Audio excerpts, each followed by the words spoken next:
now that we know how many terms, what a certain amount of terms mean, and what the degree means, now we need to do standard form, which is just putting it in the correct order.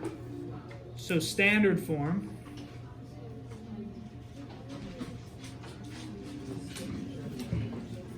which means descending order.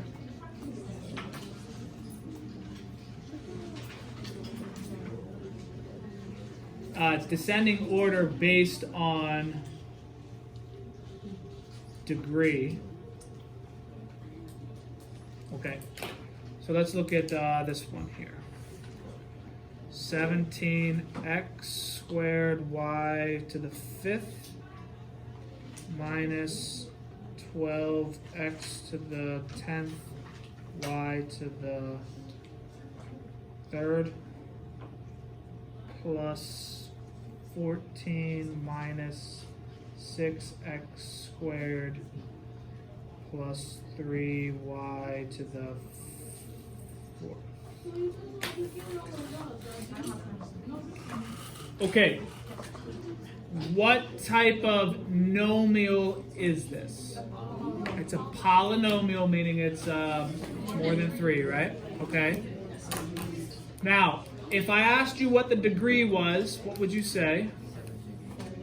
You would say 7, 7th degree, which you would be wrong, only because from this point onward, before you find out the degree, you have to put it in descending order.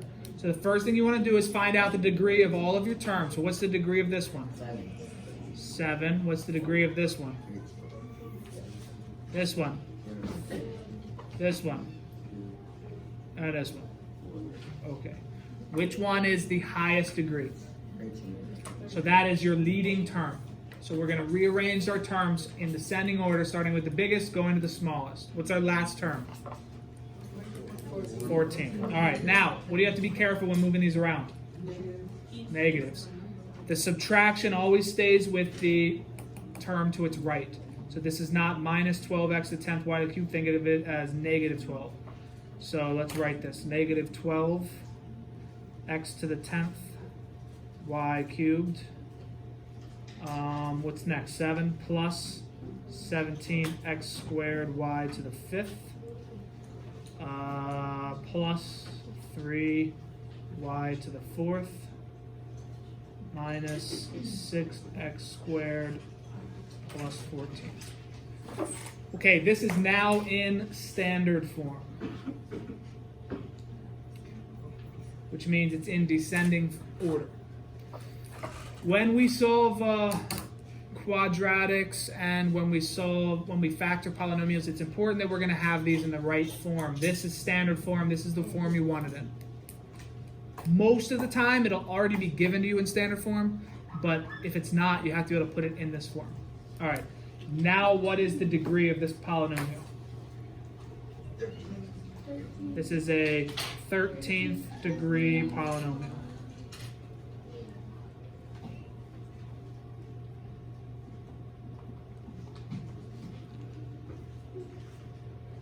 And this is standard form.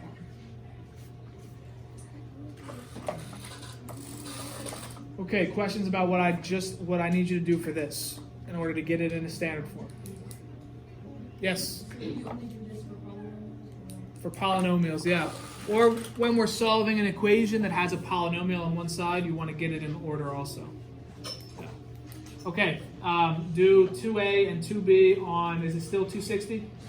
Yeah, bottom of 260. Put it in standard form and then tell me what degree and how many terms there are. Okay, go.